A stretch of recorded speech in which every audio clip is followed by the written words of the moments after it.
Hello and I welcome you to Vigyan recharge. बात है 1974 की, फोर्ट जॉर्ज आइलैंड, फ्लोरिडा। इस प्रॉपर्टी पर रहने वाली बैट्स फैमिली मैगजीन्स और लोकल न्यूज़पेपर में चर्चा का विषय बन गई थी, क्योंकि इनके पास एक ऐसा स्फीयर था, यानी गेंद थी, जो अपने आप चल सकती थी। यानी आपने अगर उसे छुआ और उसे दूर किया तो वो वापस आपके पास अपने आप चलकर आती थी, और अगर आप गोल गोल चक्कर लगाएं तो आपके पीछे पीछे चलती थी। अगर आप टेबल से उसे गिराना चाहें तो वो अपने आप को बैलेंस करके गिरने नहीं देती थी। उसकी बनावट, उसका वजन कहीं से भी ऐसा नहीं लग रहा था कि इस चीज को इंसानों ने बनाया हो। जल्द ही इस चीज की खबर मिलिट्री को लग गई और मिलिट्री ने बैट्स परिवार से कहा कि ये स्फीयर आप हमें दे दीजिए, जिसे परिवार ने मना कर दिया। और आप तो जानते ही हो, ऐसी चीजों में मिलिट्री ना नहीं सुनेगी। तो इसके बाद मिलिट्री ने क्या किया, उस परिवार से उस गेंद को कैसे हासिल किया, कौन से एक्सपेरिमेंट किए और उस एक्सपेरिमेंट से क्या निकला, ये हम जानेंगे बाद में। पहले ये जान लो कि बैट्स परिवार के पास आखिर ये गेंद आई कहां से। देखो, बैट्स परिवार फोर्ट जॉर्ज आइलैंड का एक समृद्ध परिवार था। इनके पास 88 एकड़ की जमीन थी, जिस पर ये लकड़ी की खेती करते थे। बोले तो अपने यहाँ भी करते थे ना, वो पॉपुलर का पेड़ उगाते थे, फिर वो बड़े होते थे, उसको काटते थे, और फिर उसके बाद अलग अलग इंडस्ट्री में वो पॉपुलर का पेड़ जाता था, जहाँ पर माचिस की तिल्ली से लेकर फलों को पैक करने के डब्बे भी बनते थे। ठीक इसी तरह से बैट्स फैमिली लगभग 88 एकड़ जमीन में इसी तरह के पेड़ों की खेती करते थे। ये एक समृद्ध परिवार था, यानी इनके पास पैसे की तोड़ा तंगी नहीं थी। इस परिवार के मुखिया एंटोन बैट्स ये एक मरीन इंजीनियर थे, और इनकी वाइफ जेरी बैट्स ये एक डिजाइनर थी। अब 1974 की एक रात को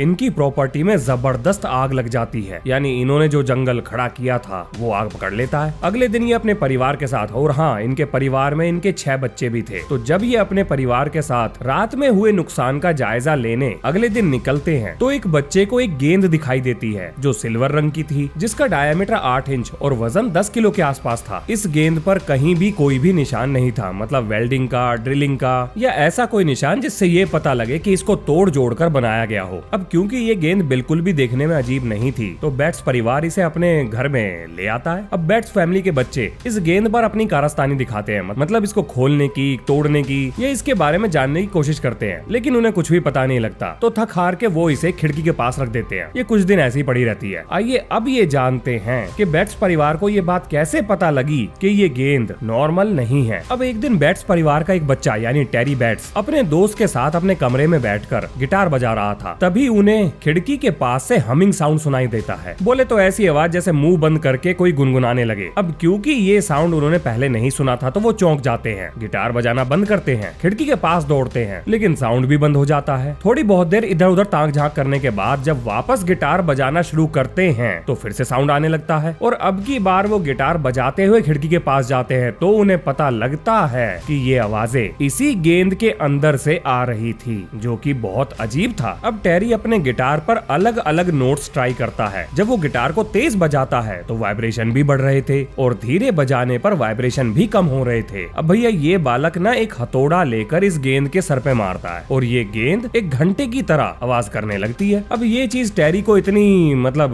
क्या कहूँ, अजीब कहूँ या फिर ये कहूँ कि फैसिनेटिंग लगती है, कि वो इस गेंद को उठाकर अपने लिविंग रूम में ले जाता है, मतलब जहाँ पर परिवार के सारे लोग बैठे थे, और जाकर उन्हें दिखाता है। अब जैसे ही टेरी फर्श पर इस गेंद को रखता है, भाई साहब, अब शुरू होती हैं वो अजीब हरकतें जिसकी वजह से ये गेंद फेमस होने वाली है। मतलब जैसे ही ये लड़का इस गेंद को फर्श पर रखता है और दूसरी साइड को जाता है, ये गेंद इस लड़के का पीछा करने लगती है, यानी इसके पीछे पीछे चलने लगती है। ये देखकर परिवार के सारे लोग हैरान हो जाते हैं। बैथ स्फीयर यानी बैथ फैमिली के जंगल में मिला ये अजीब से मेटल का टुकड़ा अब सिर्फ सजावट का सामान नहीं रह गया था, बल्कि ये साउंड पर, छूने पर और यहाँ तक कि इसके आसपास चलने पर भी रेस्पॉन्ड करने लगा था। जो नई प्रॉपर्टी इसने दिखाई थी वो ये कि अगर इसे कोई छूकर धक्का देने की कोशिश करे तो ये थोड़ी दूर चलकर, रुककर, वाइब्रेट कर वापस उसी इंसान के पास आ रहा था जिसने इसे धक्का दिया। अगर वो इंसान गोल गोल घूमना शुरू कर दे तो ये गेंद भी उसके पीछे पीछे गोल गोल घूमना शुरू कर देती है। अब बैट्स परिवार इस गेंद को एक कांच की टेबल के ऊपर रख देते हैं, मतलब टेबल तो लकड़ी की थी लेकिन ऊपर कांच लगा हुआ था। अब वो टेबल को जोर जोर से हिलाने लगते हैं, कोशिश करते हैं कि वो गेंद गिर जाए, लेकिन गेंद गिर ही नहीं रही थी। वो जैसे तैसे अपने आप को बैलेंस करके टेबल के ऊपर बनाकर रखती है। अब इन्होंने एक काम किया कि टेबल का एक कोना ऊपर कर दिया, और अब जो हुआ वो वाकई में हैरान करने वाला था। ये गेंद नीचे के हिस्से से ऊपर की तरफ चढ़ गई, अपने आप चढ़ गई और अपने आप को गिरने से बचाने लगी। अब बैट्स परिवार को ये भी पता लगा कि ये स्फीयर मैग्नेटिक था, यानी कि अगर कोई लोहे की चीज जैसे चाबी, छल्ला, कोई चीज से अगर चिपकाई जाए तो वो चिपक जाती थी, लेकिन आसानी से हटाई भी जा सकती थी। थी। फिर उन्होंने ये भी नोट किया कि जितनी देर चलती थी इसकी मैग्नेटिक फील्ड उतनी ही ज्यादा स्ट्रॉन्ग होती जा रही थी। यानी अगर ये काफी देर मोशन में रह गई और इन्होंने इससे कोई चीज चिपकाई तो उसको हटाना काफी मुश्किल था। उन्होंने ये भी नोट किया कि सूरज की रोशनी में ये गेंद हाइपर एक्टिव हो जाती है, मतलब इसकी सारी प्रॉपर्टीज पहले से ज्यादा बढ़ जाती हैं।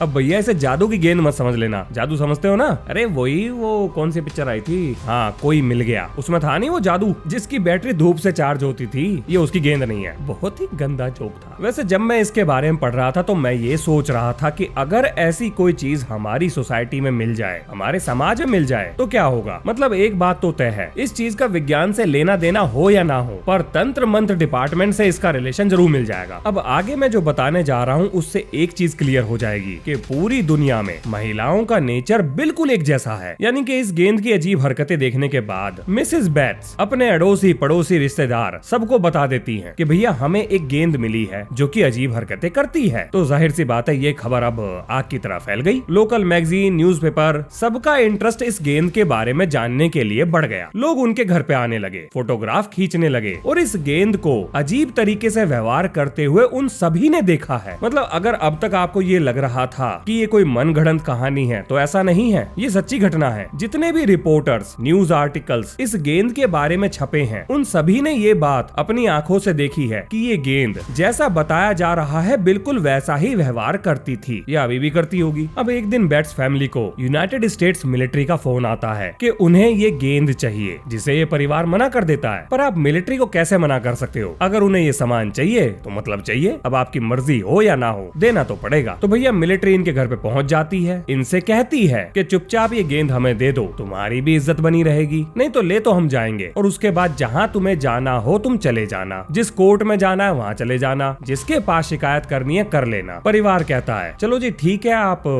इतने प्यार से कह रहे हो तो ले जाओ, पर लौटा देना हमें जब आपका काम हो जाए। मिलिट्री कहती है ओके डन, और वो गेंद को लेकर चले जाते हैं। और भैया अब शुरू होते हैं इस पे बहुत सारे एक्सपेरिमेंट। तो पहले तो वो इसकी नाप तोल करते हैं, मतलब कितना वजन है, कितना डायमीटर है। तो इसका डायमीटर निकला था लगभग 7.96 इंच और वजन लगभग 9.5 किलोग्राम के आसपास। जब इसकी धातु के बारे में पता किया गया तो पता लगा कि ये किसी तरह के मैग्नेटिक स्टेनलेस स्टील अलॉय से बना हुआ है। ये स्फीयर बहुत ज्यादा गर्मी और 1,20,000 पाउंड पर स्क्वायर इंच का प्रेशर बड़ी आसानी से झेल सकता था। वैज्ञानिकों ने यह भी पाया कि इसके पास 4 मैग्नेटिक पोल थे, 2 पॉजिटिव और 2 नेगेटिव। वैसे आप जानते होंगे कि मैग्नेटिक पोल्स को पॉजिटिव और नेगेटिव कह के नहीं बुलाया जाता। हाँ जनरली तो नहीं बुलाया जाता, लेकिन अगर आप गुगली बाबा से पूछोगे, जो कि मैंने भी पूछा था, तो पता लगा कि हाँ मैग्नेटिक पोल्स को भी पॉजिटिव और नेगेटिव कह के बुला लेते हैं कभी कभी। तो अब मुझे ये जानना था कि कौन से पोल को पॉजिटिव और कौन से को नेगेटिव कहा जाता है, मतलब नॉर्थ पॉजिटिव है या नॉर्थ नेगेटिव है। तो जब मैंने गूगल से पूछा तो बाबा ने मुझे 2 जवाब दिए। उन्होंने ये कहा कि नॉर्थ पॉजिटिव है और अगले ही लाइन में ये भी कह दिया कि नॉर्थ नेगेटिव है। मतलब ये क्या चल रहा है, भरोसा करें कि ना करें, बड़ा कंफ्यूजन है। गुगली बाबा खुद ही कंफ्यूज है, बाबा के पास नहीं है हर सवाल का समाधान। अब वैज्ञानिकों ने इस गेंद के अंदर कहीं कोई चीज तो नहीं है उसको पता करने के लिए एक्सरे का टेस्ट किया, जिसमें उन्हें कुछ भी नहीं मिला। एक्सरे रिपोर्ट में कुछ भी नहीं आया। अब ये स्फीयर वापस घूम फिर के बैट्स फैमिली के पास चला जाता है। मतलब मिलिट्री को जो भी इससे जानना था वो जान लेते हैं और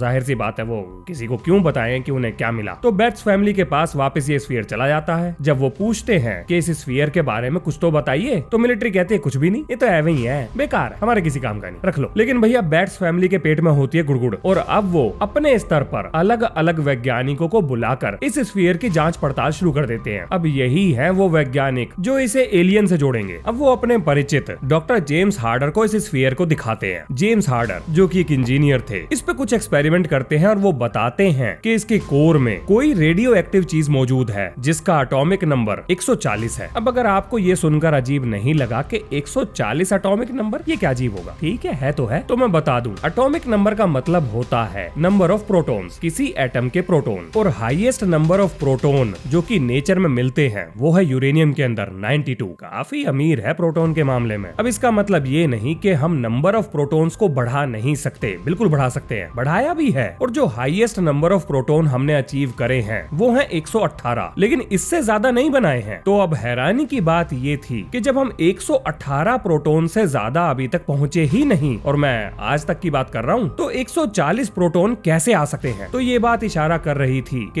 ये चीज इंसानों के द्वारा नहीं बनाई गई, यानी एक्स्ट्रा टेरेस्ट्रियल है। और अब अगर ये चीज एक्स्ट्रा टेरेस्ट्रियल है तो उस जमाने में जब ये मिली थी, एक ही वैज्ञानिक ऐसे थे जो इस तरह की चीजों को इन्वेस्टिगेट करते थे, और वो थे professor J Allen Hynek, blue book वाले। अब देखो, क्योंकि यहाँ पर प्रोफेसर जे एलन हाइनेक की एंट्री हो गई है, तो अगर आप ये उम्मीद कर रहे हैं कि जब ये वीडियो खत्म होगी आपको इस चीज का जवाब मिल जाएगा कि आखिर बैथस्फीयर क्या है, तो मैं आपको बता दूं ऐसा नहीं होने वाला। क्योंकि प्रोफेसर जे एलन हाइनेक ऐसे कामों में प्रसिद्ध थे जिसमें वो जवाबों से ज्यादा सवाल खड़े करते थे। तो देखिए हुआ क्या, प्रोफेसर जे एलन हाइनेक इस स्फीयर को ले जाते हैं, इस पर एक्सपेरिमेंट करते हैं और बेट्स फैमिली को वापस दे देते हैं। लेकिन प्रोफेसर हाइनेक ये बताते हैं कि कुछ नहीं, ये एक मेटल का टुकड़ा है, बस ऐसे ही है और इसमें कुछ भी खास नहीं है। अब बेट्स फैमिली के यहाँ पर क्योंकि लगातार रिपोर्टर्स इस चीज के बारे में जानने के लिए आते ही रहते थे, तो किसी एक रिपोर्टर ने बेट्स फैमिली से कहा कि जरा इसे चला विला के दिखा दो। लेकिन अब स्फीयर चल नहीं रहा था और उस पर एक निशान था, जैसे कि उसे किसी ने खोला हो, काटा हो। जब बेट्स फैमिली ने इस पे जांच पड़ताल कराई तो उन्हें पता लगा कि अब ये स्फीयर मैग्नेटिक भी नहीं है, यानी प्रोफेसर जे एलन हाइनेक ने इसके साथ कुछ तो किया था। अब क्योंकि professor J Allen Hynek US government के लिए काम करते थे, तो आप ये कह सकते हो कि डायरेक्टली और इनडायरेक्टली जो भी इस स्फीयर के साथ हुआ था उसमें यूएस गवर्नमेंट का पूरा रोल था। इस घटना से बेट्स फैमिली इतना परेशान हो जाती है कि वो वहाँ से अपनी प्रॉपर्टी वगैरह बेचकर दूसरी जगह रिलोकेट हो जाते हैं और वो कभी भी इस चीज के बारे में दोबारा बात नहीं करते हैं। लेकिन सवाल अभी भी वहीं रह जाता है, आखिर ये स्फीयर था क्या? तो इसको लेकर बहुत सारी थ्योरीज है। पहला ये कि ये किसी सैटेलाइट का टुकड़ा है, जैसे स्पुतनिक 1, उसमें भी तो एक गोला लगा हुआ था और 3-4 एंटीना थे। लेकिन अगर ये सैटेलाइट का टुकड़ा है तो ये चीज तो जांच पड़ताल में पता लग जाती। फिर कुछ लोग ये भी मानते थे कि ये किसी तरह का एंटी ग्रेविटी डिवाइस है या एलियन शिप का कोई टुकड़ा है। लेकिन सच्चाई ये है कि इस चीज के ऑथेंटिक रिकॉर्ड तो मौजूद है कि ऐसी एक चीज थी जिसको हजारों लोगों ने वेरीफाई किया, लेकिन उसके साथ हुआ क्या, वो गई कहां, इसकी जानकारी किसी को भी नहीं है। बैथस्फीयर एक ऐसी पहेली है जो कभी नहीं सुलझी बल्कि और उलझ गई। हालांकि इस स्फीयर को लेकर एक प्रेस कॉन्फ्रेंस हुई थी जिसमें अलग अलग वैज्ञानिक बैठे थे। मैं उसका लिंक इसी वीडियो के डिस्क्रिप्शन में दे दूंगा, आप चाहें तो वहां पर देख सकते हैं। तो ये थी बैथस्फीयर से जुड़ी हुई मिस्ट्री। मिलते हैं नेक्स्ट वीडियो में। जय हिंद, जय भारत।